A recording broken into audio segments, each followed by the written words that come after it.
Hi everyone, Jason here from Spiritualbabies.net, and you have joined us for the third installment on the Book of Esther. We're being guided through by Rabbi Joshua Neely, who's done an amazing job of opening up the Book of Esther to us in the last two shows. If you haven't seen them yet, there'll be a little question mark popping up on the top right-hand side of your screen. And if you've got questions about the series so far, or Esther in general, please leave them in the comments section.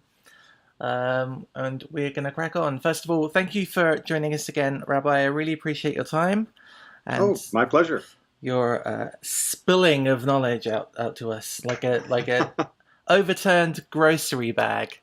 Okay, so previously in Esther, Esther was taken from her home by the guardians, if you like, of the king's stable of ladies, and she's kind of forced into wifedom. Mordecai's keeping an eye on. In the previous show, you can go back and look. We had a look at the question of whether Mordecai was an uncle or a husband. That really kind of blew my mind. And now we are on to chapter 3, and I had a quick look through. There are more difficult names ahead. So, umbrellas at the ready. Okay. We should also, just for the quick recap, because it's going to become important in the second verse onward, remind the listeners that Mordecai is not some anonymous Jewish person, that he definitely has some status. It's debatable exactly how high within the bureaucracy of the Persian Empire. And this is going to bring him into contact with the main antagonist of the story. Okay, great. All right. Esther 3. Sometime afterward, King Ahasuerus promoted Haman. I feel I should put like a boo in there every time that comes up. Son of, I want to say, Hamedata. Hamedata. I was closer than I hoped. The Agagite. Agagite is good, or Agagi. Okay, Agagite.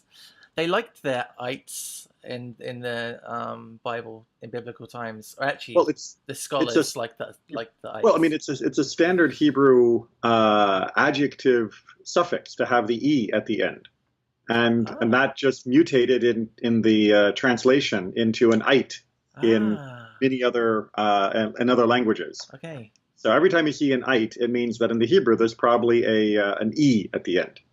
There's an interesting thing that happens in Christian Bibles when you're looking at the Genesis story. They didn't understand that cherubim meant more than one cherub, but they still put the S at the end.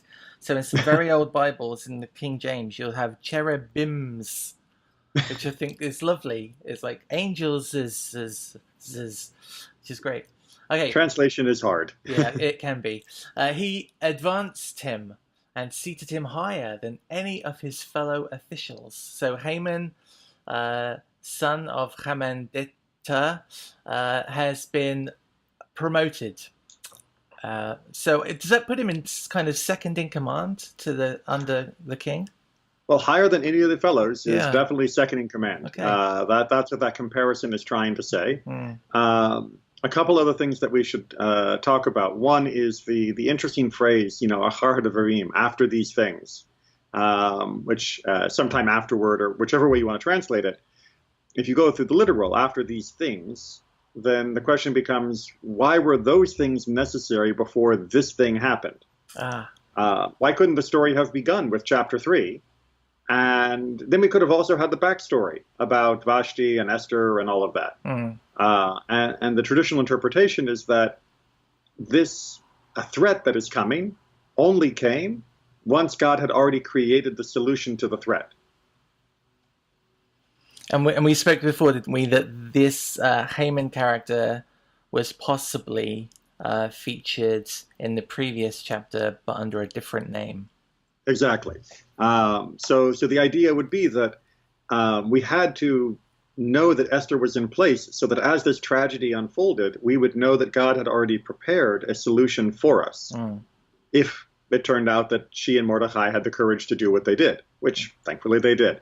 So it's just a very interesting philosophical question of, even when a crisis is happening, a solution has been presented if we're willing to find it. We don't have to wait for the solution afterwards. The problem comes after the solution rather than the other way around. Okay. But the second thing to point out is the Agagi, the Agagite, this is a hook that we use to say that he was in fact descended from King Agag. Agag is from the Book of Samuel, and he was the last named king of the Amalekites. And so the idea here is that Haman is a continuation of the Amalekite attitude, the Amalekite brutality and cruelty. All the king's courtiers in the palace gate knelt and bowed low to Haman, for such was the king's order concerning him. But Mordecai would not kneel or bow low. It's interesting that it says such was the king's order, because it's almost as if the king is saying, look, he's my second in command now. You need to show him some respect. And you'd kind of, I think, expect the people to automatically bend the knee for classes that were higher than them without having to be told. So that's where we have to unpack what's going on here. Because although it definitely says to bow down, the mishtachavim phrase is not just necessarily showing deference. It is prostration. It is, face to the floor, bowing down. It is, laying prone on the ground, bowing down. So I think that's where the word worship comes from. Exactly right. And so that's, prostration like that can be used as worship. And indeed is still used in exactly that phrase when we talk about the Jewish prayer Aleinu, where we use the phrase that we bow and worship God, meaning exclusively. So here the question is exactly what was going on. Was Haman being presented as the VP of Persia, and therefore, of course, you'd bow because you would bow to anyone, who had that position? Or is he presenting himself as a deity, as a god? And indeed, those questions are very important because otherwise Mordecai's behavior is incomprehensible. Jewish law says very clearly that if a non-Jewish king walks past, that we bow to him or her. If you are a subject of the British Empire and you are invited to meet the Queen, you are expected to bow, and a Jewish person would bow as well, and have done on many, many occasions. There is nothing wrong with that. I know a lot of people, at least in America, tend to confuse America's antipathy towards kings with Mordecai's behavior here as being something like, we bow to no man. It's like, actually, yeah, we do. We've got no problem bowing to them. They hold life and death in their hands, and bowing without worship is perfectly fine. So the question is, was Mordecai rejecting the king's decree and refusing to bow on some other political purpose, or was he refusing to bow? And the tradition generally says that they work hard to use these words to say that Haman must have been styling himself as a god, or at the very least his clothing must have had idolatrous symbols on it. And that was what Mordecai was objecting to. Because for him to object simply out of political reasons, of I don't want to recognize him as being politically superior to me, and to endanger the entire Jewish people because of that, would be rather unconscionable. And indeed, there are some voices in the Talmud that criticize Mordecai for endangering the Jewish world because he didn't want to bow to a political rival. Okay. Then the king's courtiers who were in the palace gate said to Mordecai, why do you disobey the king's order? And when they spoke to him day after day, and he would not listen to them, they told Haman in order to see whether Mordecai's resolve would prevail, for he had explained to them that he was a Jew. So yeah, there does seem to be a little bit there of Mordecai saying, well, I'm Jewish, I don't have to bow to these, to him or to anybody else. I assume he would have bowed to the king, though. I mean, if Mordecai didn't bow to the king, there would have been trouble. Well, yeah, the do not pass go immediately to the execution. And remember, he'd gotten rid of Vashti for refusing to answer one of his commands. Right. But this is the As we're going to see, one of the great places where it is a snitch, where they told Haman, look what's happening. It's not that Haman himself saw it and was irate. This is one hint that maybe this is a political struggle, where the people are looking at these two officials and saying, well, wait a minute. Mordecai seems to be rejecting the authority of this guy. Does that mean we can also get away with rejecting his decrees? Do we not have to listen to Haman? And people are going to Haman to try and figure this out and clarify the lines of authority. And obviously, Haman's not going to be pleased with this. And the fact that Mordecai is connected to the Jewish people is going to direct his displeasure. It seems an odd tag at the end, for he had explained to them that he was a Jew, almost like that's the reason they told Haman. Well, so that's, again, translation can be hard. Is he saying that he had told them that he was a Jew as a totally separate clause that's just going to explain to us why Haman takes revenge on all the Jews? Or is he using that he won't bow because he is a Jew? In which case, it is even more understandable why Haman takes revenge upon all Jews. If the Jews won't bow to the king's wishes, as Haman sees it, then all the Jews have to go. So it's unclear whether this is an explanation or simply an editorial aside. Okay. When Haman saw that Mordecai would not kneel or bow low to him, Haman was filled with rage. And there's his tragic flaw. That's right. I mean that in all seriousness. Yeah. In all seriousness, that if you were reading this book as part of Greek history, Haman would be the hero.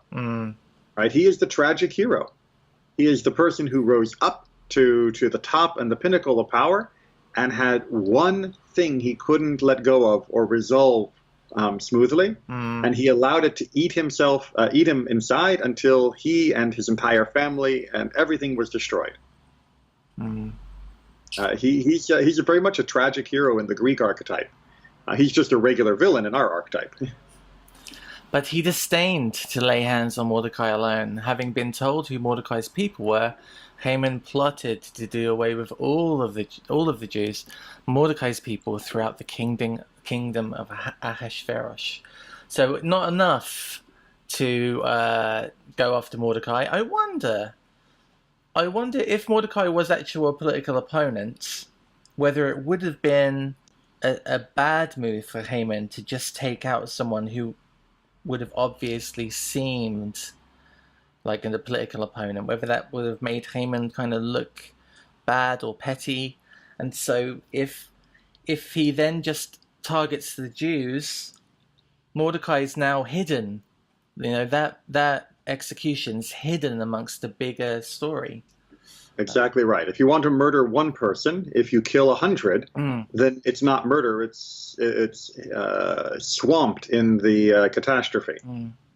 There's also the reason that if you kill one person as part of an ethnic group, that in the Persian Empire, that ethnic group may rise up against you. Right. So it's much better to go ahead and just kill the whole group. And of course, as we just mentioned, and discussed, the fact that he is using the Jewishness as perhaps the excuse for not bowing means that this gives him perfect cover for getting rid of Haman, getting rid of Mordecai, because all the Jews are like this, so therefore get rid of all the Jews, and now we don't have to identify the one person that was the real issue.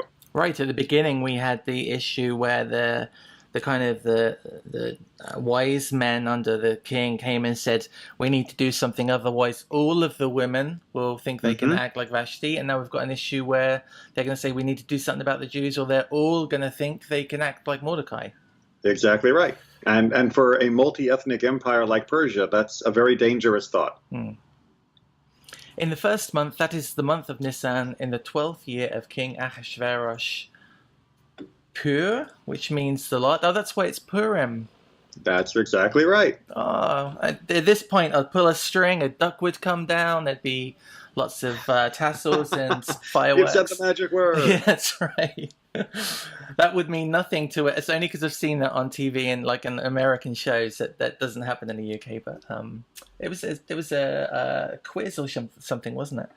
You bet your life. It was Groucho Marx. Right. Okay. Pur, which means the lot, was cast before Haman concerning every day and every month until it fell on the 12th month, that is the month of Adar. Now, can you explain what that means? Is that kind of just saying that fate played its hand? Yep, he's doing soothsaying. He's doing the horoscope, if you will, Right. of trying to figure out when he should take his revenge, because he wants to make sure that it is auspicious. This is part of their, pagan, idolatrous fortune telling. And of course, it is being steered by a hand that's on our side, not his. Haman then said to King Ahasuerus, "There is a certain people scattered and dispersed among the other peoples in all the provinces of your realm, whose laws are different to those of any other people, and who do not obey the king's laws. And it may not be in your majesty's interest to tolerate them. If it please your majesty, let an edict be drawn for their destruction, and I will pay 10,000 talents of silver to the stewards for deposit in the royal treasury." Thereupon the king removed his signet ring from his hand and gave it to Haman, son of Hammedatha, the Agagi, the foe of the Jews.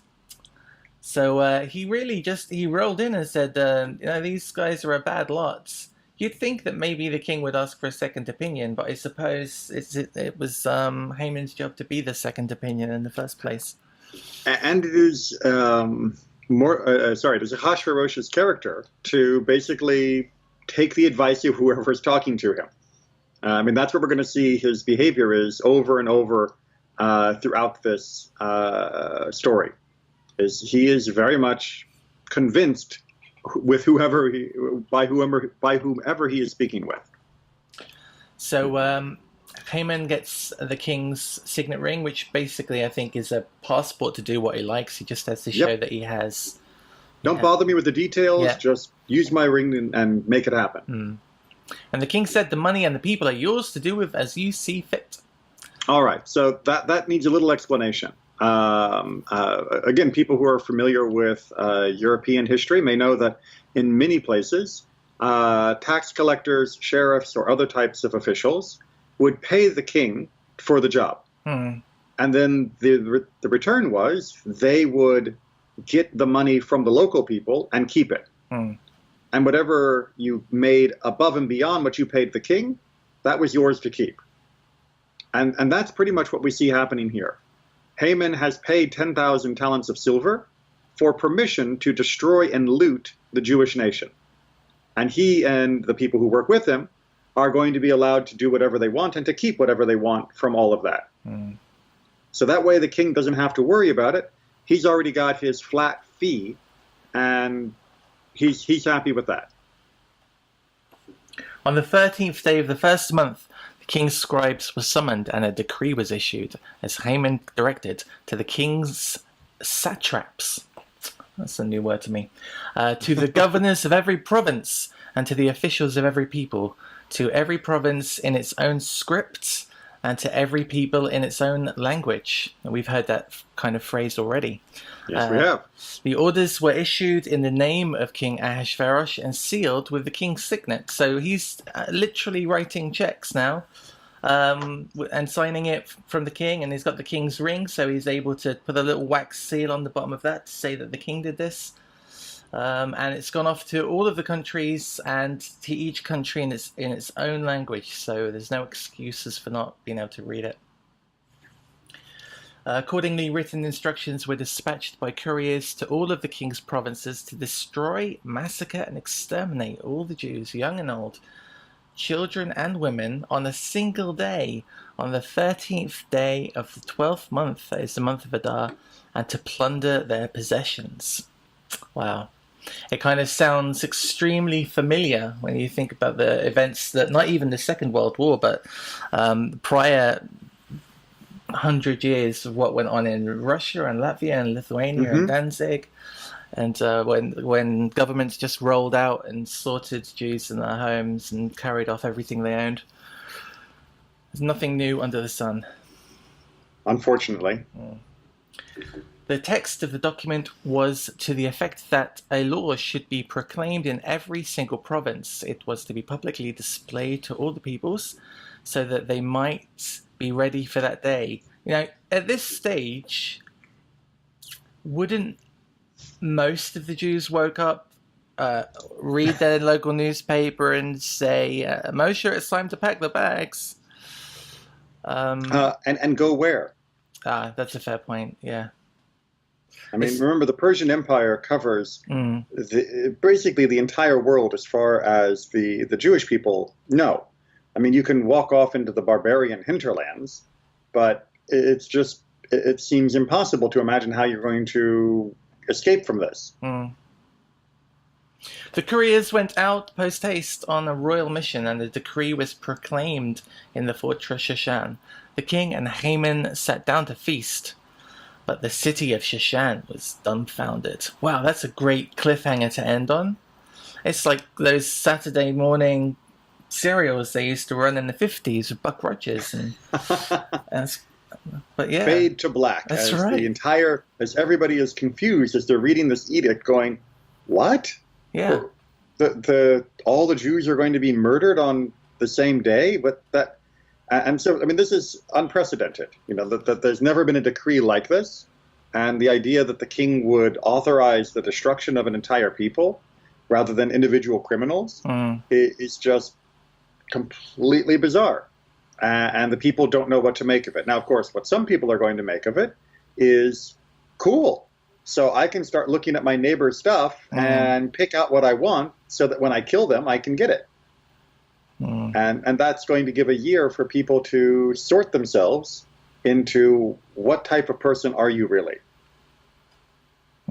That never really goes how you would hope. Rarely does the crowd surprise people. Individually, people are lovely, but as a mob, not so much. Okay, so I think we are done on Esther 3. You guys at home, if you've enjoyed this, please subscribe. And at the end of the video, you're going to see a link to go over to Rabbi Neely's channel, where there are a ton more shows and explanations and tutorials and lots of good stuff that you can sign up to and watch there for free. Thank you, Rabbi, for giving us your time this afternoon. Oh, always a pleasure. I really enjoy it. And we'll see you all again very soon. Bye-bye.